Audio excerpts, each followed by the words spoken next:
Thank you so much for listening. If you'd like to offer dana, then please do go to justthiszen.org/giving. Your support really does make a huge difference. Thank you so much.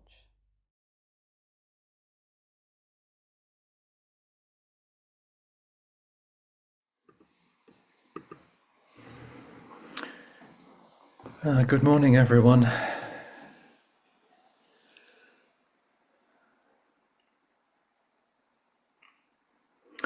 There's a Simon and Garfunkel song which starts, "A winter's day in a deep and dark December."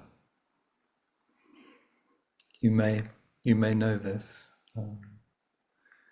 So here we are in the dark time of the year,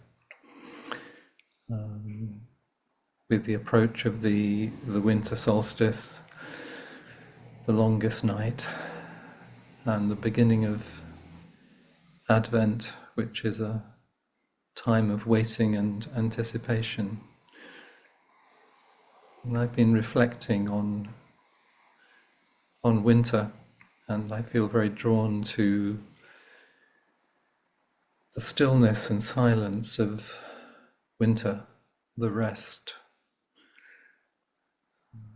and contrasting that with the busyness, the tension between deep winter and silence, and our busyness, our inner and outer busyness. I'm very struck by an album I've been listening to by Oliver Arnold. The title is "For Now I Am Winter." For now I am winter. Isn't that beautiful? And some of us at this time of year send cards to each other to wish each other well. And usually printed on the card is Merry Christmas, or Happy New Year, or Season's Greetings. And I was wondering, what do I wish for you? What do I really essentially wish for you today and in this practice? Why do I practice? What do I really deeply wish? And I came across this statement by Jakusho Kwong, who was one of Suzuki Roshi's first students. He said, "Each time I sit before you, I want to convey the most important thing. I want you to experience this greatness, this vastness, what may be called this mysterious universe that without doubt is within each one of us." He goes on to say, "I invite you to participate in finding your own gold. Just reading Zen books and listening to Dharma talks is not enough, but it is enough when you find the treasure and experience it for yourself. Then you can discover it's true, and you can give it away to everyone. You can discover it's true, and then you can give it away to everyone."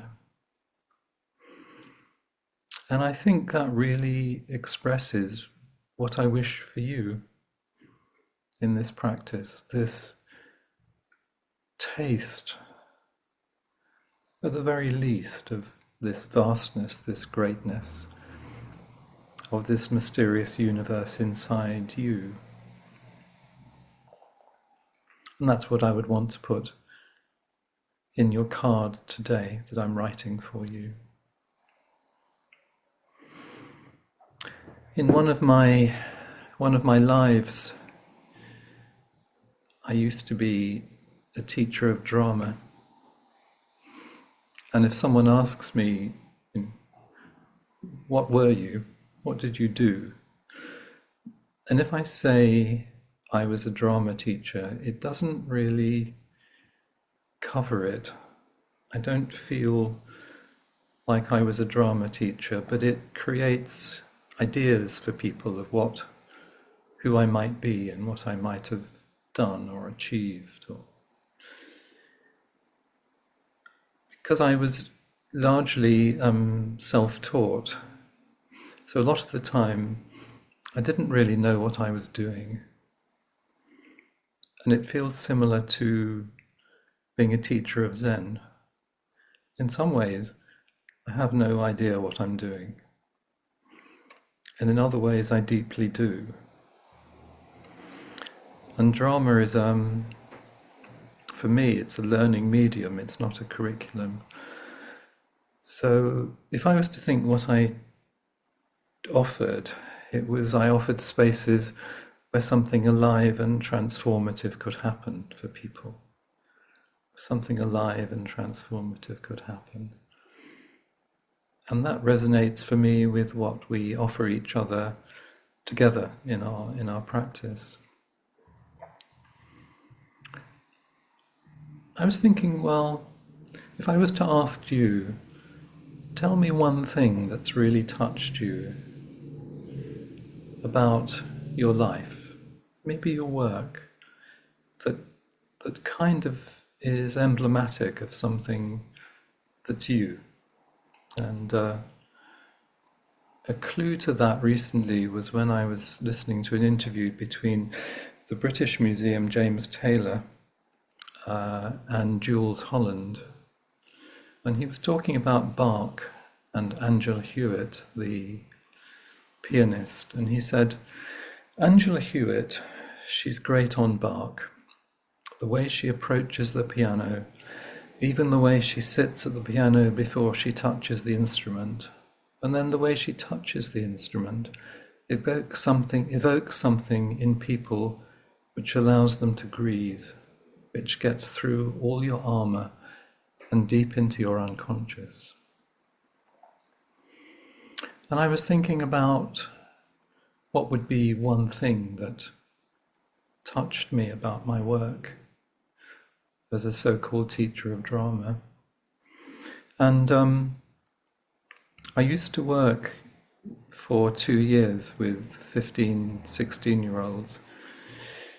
And each year we would offer a play. We would spend hours rehearsing and preparing.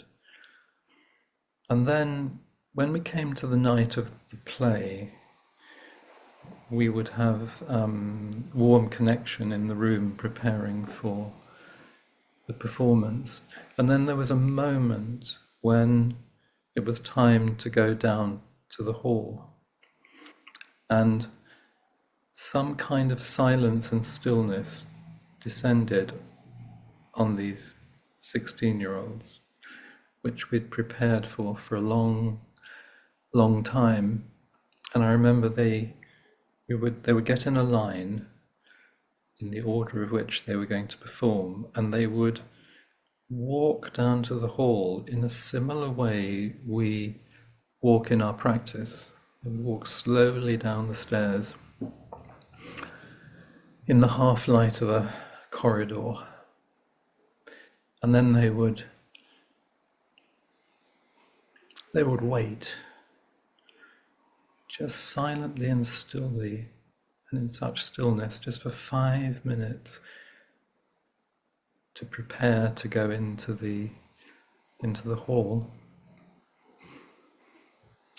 And that was the result of 2 years' work to support 30 16-year-olds to stand in a line in complete stillness. And I thought, that's why I do this. Not for the play or what the result is, but the experience they can have of something beyond all of that. The moment when nothing appears to be happening. The moment Angela Hewitt comes to the piano. T.S. Eliot said, "At the still point of the turning world, neither from nor towards, at the still point there the dance is." And that's what I wished for them. Something beyond their experience of school and schooling. So I have a second gift for you today, which is an Advent calendar. Some of you will have Advent calendars, and it reminds me that each day we open a window to the world, we open a door to the world. If we have an Advent calendar, we open it 25 times, but it opens into the mystery of the universe, the mystery of something. And actually, the tapestry of our meeting today is like an Advent calendar, except all the all the windows open at the same time or within a 5-minute period. And then we look into these worlds. We look into these rooms that we're in with all sorts of different colors, and we're looking into two universes. We're looking into the universe of the room itself, and then the universe and the wonder of each person. That's a really precious thing. Suzuki Roshi said, "You need one small room for yourself." This is very true. When you can really find yourself in a small room, then there is you yourself, and the whole universe is there. And the whole universe makes sense to you. So to find true joy under some limitation is the way to realize the whole universe. And through our lives, we live with limitation, the limitation of being ourselves. And yet, what he's saying is, within each one of us is this vast universe. We are a vast, small room full of universes.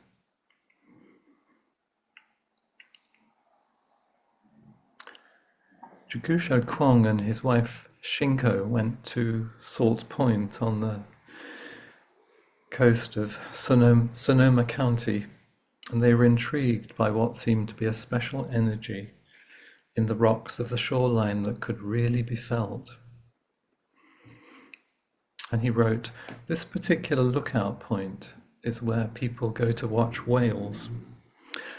On the sign that describes the lookout, it says the whale swims according to the rhythm of its breath. For almost every exhalation, the whale travels a few hundred feet. But on the third or fourth exhalation, it goes 1,000 feet. It's like when we're doing zazen. Exhalation, inhalation, exhalation, inhalation. Aren't we doing the same thing as the whale?" And he says, in an interview that a Benedictine monk had with His Holiness the Dalai Lama, he asked, "Do you think sitting on a mountain will be any good to people?" And the Dalai Lama answered him right away, "Of course, definitely it is good." And Jikusho Kwong says, "It's good because places of meditation are charged with the breathing of the whale, or just our Zen breathing, and this creates a very powerful life force that affects the life of our environment."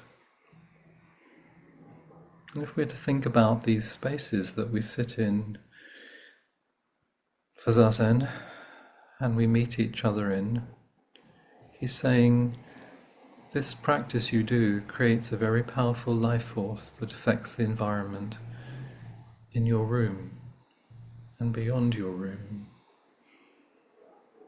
so that when you as a small room full of a universe meet other universes, you can really see them, you can really appreciate them, you can really have wonder for them.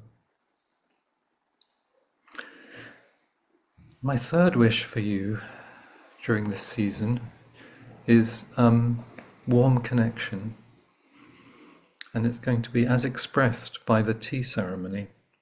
So I wish you warm connection. And I'm going to read you a beautiful letter that Brendan sent me when I was unwell in the summer. He said, "Hello, Josh. I understand you have been unwell. I spoke to Sally and she told me this. Your essence is often revolving within my consciousness and has been more so of late. I hope that you are returning to health and that your tea is well brewed, hot, and satisfying." So Brendan and I have a tea thing together. So that's just to explain the context of that statement. We talk a lot about tea. He says, "I've simply been unable to attend Sangha meetings of late due to parental care." And now here's the teaching. "I am, however, embodying daily practice, which keeps my goldfish brain reminded and my butterfly mind less grasping." Isn't that beautiful? I'm embodying daily practice, which keeps my goldfish brain reminded and my butterfly mind less grasping. The purpose of this email is to remind you that I love you and care about you. As I sat down to write to you, I noticed a new Just This email and see it as a talk you have offered to us. I shall listen now. Thank you. It's a beautiful, generous letter, full of wisdom.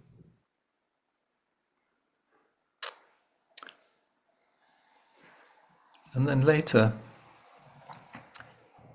to continue the tea theme, he sent me an email with a teaching from Mitsu Suzuki, who was Suzuki Roshi's wife, and she was a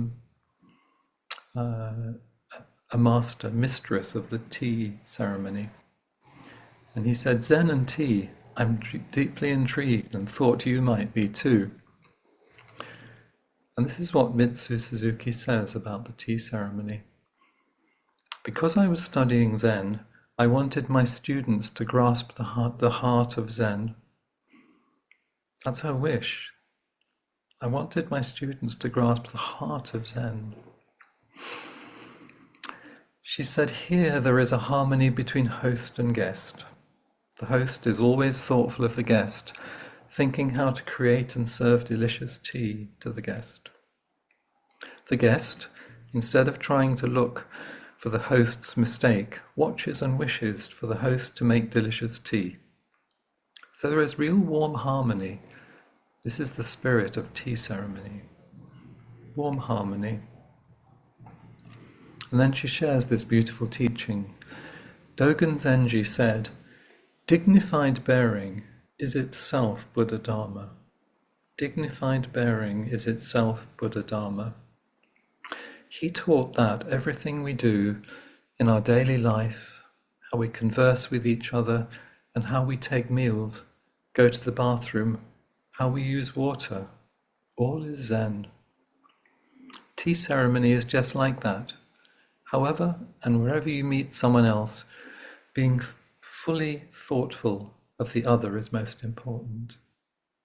That is the mastery of the tea ceremony.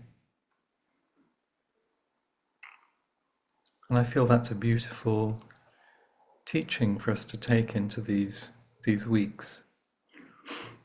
Being fully thoughtful of the other is most important.